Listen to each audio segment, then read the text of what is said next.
കഴിഞ്ഞ കുറച്ച് ദിവസങ്ങളായി ആദ്യമായിട്ട് ഈ ഷിഗല്ല എന്നൊരു രോഗം പടരുന്നതായി ഗവൺമെൻറ്റിൻ്റെ ശ്രദ്ധയിൽപ്പെടുകയും ഗവൺമെൻറ് അതിനെ പ്രതിരോധിക്കാനുള്ള നടപടികൾ സ്വീകരിക്കുകയും ചെയ്തിട്ടുണ്ട്. പക്ഷേ എങ്കിലും ഇപ്പോൾ കോഴിക്കോടും ഈ രോഗം ബാധിക്കുകയും ഇന്നലെ ഒരു കുട്ടി 4 വയസ്സുള്ളൊരു കുട്ടി കോഴിക്കോട് മെഡിക്കൽ കോളേജിൽ വെച്ച് മരിക്കുകയും ചെയ്തിട്ടുണ്ട്.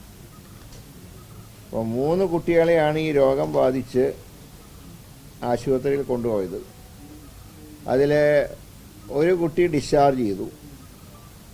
ഒരു കുട്ടിയുടെ അവസ്ഥ സ്റ്റേബിളാണ്. അതിൽ 10 വയസ്സുള്ള ദേവനന്ദ എന്നുള്ള കുട്ടിയാണ് രോഗം ഭേദമായിട്ട് ഡിസ്ചാർജ് ചെയ്തത്. അതുപോലെ ആദം അൽഖാൻ എന്ന 2 വയസ്സുള്ള കുട്ടി രോഗം ഭേദമായി, ആ കുട്ടിയും ഡിസ്ചാർജ് ചെയ്തു. പക്ഷേ ഈ തലക്കുളത്തൂരിലുള്ള നിള എന്ന 4 വയസ്സുള്ള കുട്ടിയാണ് മരണപ്പെട്ടത്. അപ്പോൾ ഈ രോഗം ഇതൊരു ബാക്ടീരിയ ആണുണ്ടാകുന്ന രോഗമാണ്. പ്രത്യേകിച്ച് ഇതിൻ്റെ ലക്ഷണം എന്ന് പറയുന്നത് ഇത് കുടലിനെയാണ് ബാധിക്കുന്നത്. വയറിളക്കം, പനി, വയറുവേദന, ഇതൊക്കെ ഇതിൻ്റെ ലക്ഷണങ്ങളാണ്. ഇതിൻ്റെ ഒരു രോഗം വരാനുള്ള മുഖ്യ കാരണം എന്ന് പറഞ്ഞാൽ, പക്ഷേ ഇപ്പോൾ ഒരു ഭയം ഞങ്ങൾക്കുണ്ടായിരുന്നു. മിനിഞ്ഞാന്ന് വയനാട്ടിലെ 2 വിദ്യാലയങ്ങളിൽ ഏതാണ്ട് 164 കുട്ടികൾക്ക്, അതായത് വയനാട് ജില്ലയിൽ സുൽത്താൻ ബത്തേരിയിൽ കൊളിയാടി മാർ ബസേലിയസ് സ്കൂളിൽ മിനിഞ്ഞാന്ന് ഹയർ സെക്കൻഡറി വിദ്യാലയത്തിൽ ഏതാണ്ട് 164 പേർക്ക് ഈ വയറിളക്കം, ഛർദിയൊക്കെ ഉണ്ടായി. അതുകൂടാതെ നെന്മേനി പഞ്ചായത്തിലും ഇതുപോലെ സംഭവങ്ങൾ ആവർത്തിച്ചു. ഇന്നലെ വൈകുന്നേരം ഒരു മെഡിക്കൽ ടീമിനെ, കോഴിക്കോട് മെഡിക്കൽ കോളേജിൽ നിന്ന് ഒരു മെഡിക്കൽ ടീമിനെ ബത്തേരിയിലേക്ക് അയച്ചു. പക്ഷേ ഇതുവരെയുള്ള റിപ്പോർട്ടുകൾ പ്രകാരം അത് ഈ ഷിഗല്ലയുടെ ഭാഗമല്ല എന്നാണ് പ്രാഥമിക റിപ്പോർട്ട്. എങ്കിലും അതിനെക്കുറിച്ച് സാമ്പിളൊക്കെ പരിശോധിച്ച് അതിൻ്റെ ഒരു ഫൈനൽ റിസൾട്ട് അറിയിക്കണം എന്ന് ആവശ്യപ്പെട്ടിട്ടുണ്ട്. പക്ഷെ ഇതുവരെയുള്ള നോക്കുമ്പോൾ അത് ഇതുമായിട്ട് ബന്ധമില്ല എന്നാണ് പ്രാഥമിക റിപ്പോർട്ട്. പക്ഷേ അതുകൊണ്ട് അത് മുഖവിലയ്ക്ക് മാത്രം എടുക്കുന്നില്ല.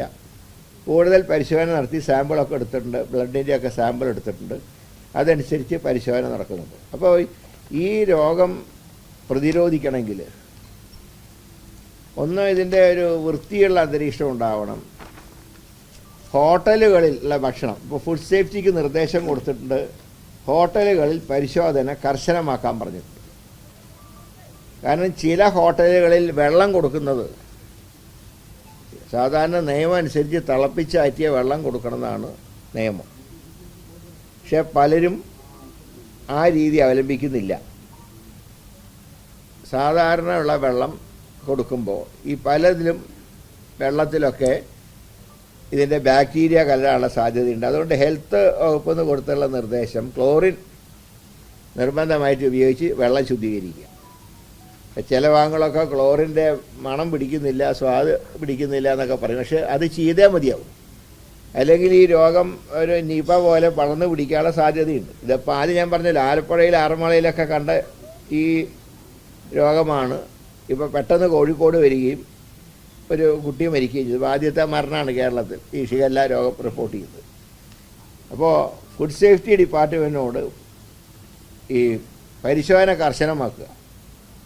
ഇതിലിപ്പോൾ ഈ ചില പ്രദേശങ്ങൾക്ക് ഉപയോഗിക്കുന്ന ഐസ് ഉൾപ്പെടെ, ഈ മത്സ്യമൊക്കെ ഇട്ട് വയ്ക്കുന്ന അതേ ഐസ് കുടിവെള്ളത്തിൽ ഐസ് വാട്ടർ ചോദിക്കുമ്പോൾ, തണുത്ത വെള്ളം ചോദിക്കുമ്പോൾ അത് കൊടുക്കുന്നുണ്ട്.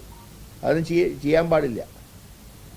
അപ്പോൾ ഇത് വളരെ ഗൗരവത്തിലെടുക്കേണ്ട വിഷയമാണ്. അതുകൊണ്ട് ഹോട്ടലുകളിൽ പ്രത്യേകിച്ച് വൃത്തിഹീനമായിട്ടുള്ള തട്ടുകടകൾ അത് ഒരു കാരണവശാലും പ്രവർത്തിക്കാൻ അനുവദിക്കില്ല.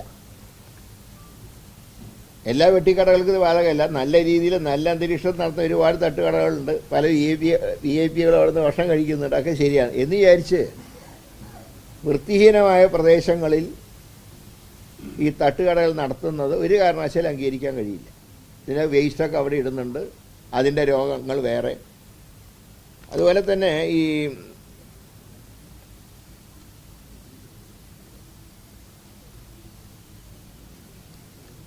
ഈ വിദ്യാലയത്തിൽ ഈ വയറിളക്കും ഇതൊക്കെ കണ്ട വിദ്യാലയത്തിൽ ഒരു കിണറുമുണ്ട്, ഒരു ബോർവെല്ലും ഉണ്ട്. ബോർവെല്ലിലെ വെള്ളം പരിശോധിച്ചു, കുഴപ്പമില്ല. കിണറ്റിലെ വെള്ളത്തിൽ പരിശോധന റിസൾട്ട് കിട്ടിയിട്ടില്ല. ഇപ്പം ഞങ്ങൾ കൊടുത്തിട്ടുള്ള നിർദ്ദേശം, വിദ്യാലയങ്ങളിൽ ഇപ്പോൾ ഉച്ചഭക്ഷണത്തിൻ്റെ സാമ്പിള്, അതുപോലെ തന്നെ അവിടുത്തെ വെള്ളം, ഇതും കൂടെ പരിശോധിക്കാൻ നിർദ്ദേശം കൊടുത്തിട്ടുണ്ട്. അതുകൊണ്ട് വളരെ സ്ട്രിക്റ്റായിട്ട് ഇപ്പോൾ വിദ്യാഭ്യാസ വകുപ്പ് ഇറക്കിയുള്ള ഉത്തരവിൽ ഈ വിദ്യാലയങ്ങളിൽ ചെല്ലുമ്പോൾ ഫുഡ് സേഫ്റ്റി മാനദണ്ഡങ്ങൾ പാലിക്കാൻ, ക്വാളിറ്റി ഉറപ്പ് വരുത്താം, പക്ഷേ അതിൻ്റെ ലൈസൻസ് ചോദിക്കരുത് എന്നൊരു നിർദ്ദേശം വന്നത്. ഞങ്ങൾ ലൈസൻസ് ചോദിക്കുന്നില്ല, പക്ഷേ അവിടുത്തെ ശുചിത്വം ഉറപ്പാക്കിയേ പറ്റൂ, അല്ലെങ്കിൽ കുട്ടികളെ ബാധിക്കും. അതുകൊണ്ട് ഇതുപോലെ രോഗങ്ങളുടെ ഇത് ഏറ്റവും അധികം ഈ ബാക്ടീരിയ എന്ന് പറയുമ്പോൾ നിങ്ങൾക്കറിയാം കൈകളിൽ കൂടെ പകരും. അതുപോലെ തന്നെ ഏറ്റവും മലിനമായിട്ടുള്ള ഭക്ഷണ പദാർത്ഥങ്ങൾ. പിന്നെ ഈ ബാധിച്ച രോഗി, ഷിഗല്ല ബാധിച്ച രോഗി ഭക്ഷണം പാചകം ചെയ്താൽ അതും രോഗത്തിന് കാരണമെന്നാണ് ഈ എക്സ്പെർട്ട് കമ്മിറ്റി പറയുന്നത്, ഈ രോഗത്തിനെ കുറിച്ചുള്ള. അതുപോലെ തന്നെയാണ് ഈ മാലിന്യം കലർന്ന സ്രോതസ്സുകളിൽ, മലിനജലമുള്ള സ്രോതസ്സുകളിൽ നിന്ന് വെള്ളം കുടിക്കുകയോ കുളിക്കുകയോ ചെയ്താൽ ഈ രോഗം അടയാം.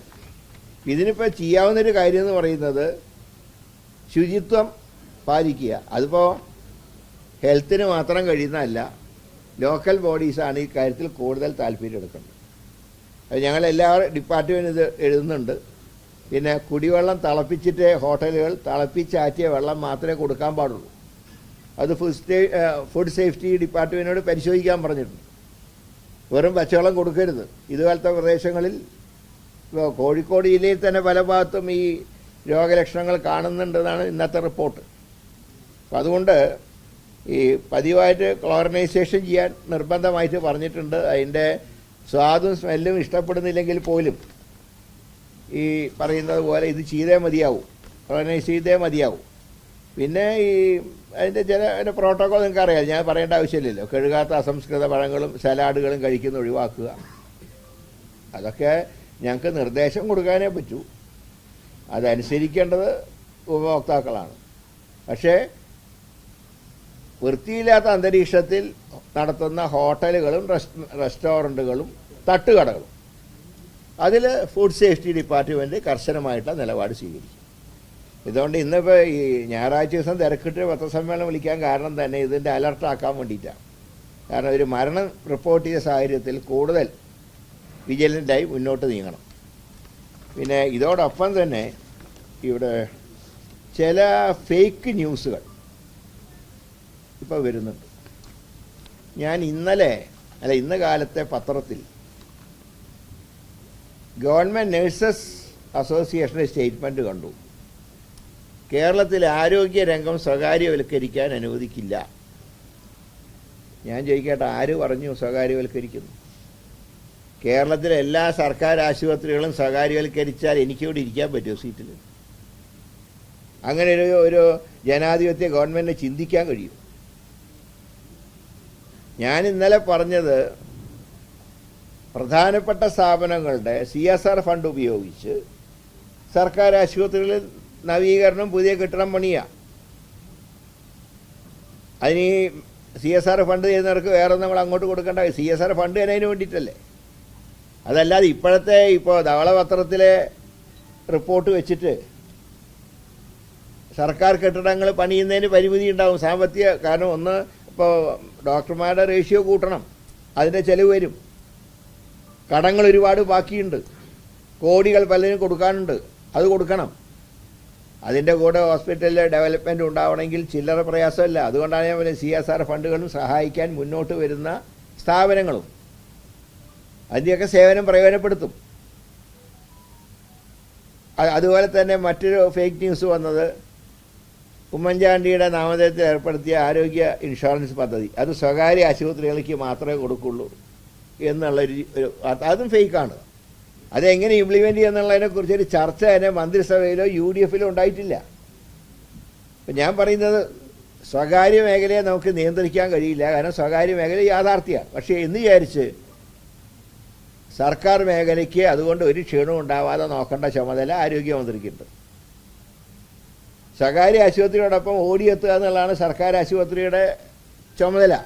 അത് ആ ചുമതല നിർവഹിക്കേണ്ട ആരോഗ്യ വകുപ്പാണ്. അപ്പം അങ്ങനെയൊരു സാഹചര്യത്തിൽ ഇതുപോലത്തെ ഫേക്കായിട്ടുള്ള ന്യൂസുകൾ ദയവായി പറയരുത്. എന്ത് സംശയം ഉണ്ടെങ്കിൽ ആർക്കും എന്നോട് ചോദിക്കാം. ഈ മേഖല സ്വകാര്യവൽക്കരിക്കാനല്ല എന്നെ പാർട്ടി എന്നെ മന്ത്രിയാക്കിയിട്ടുള്ളത്. അത് മാത്രമേ പറയുന്നു.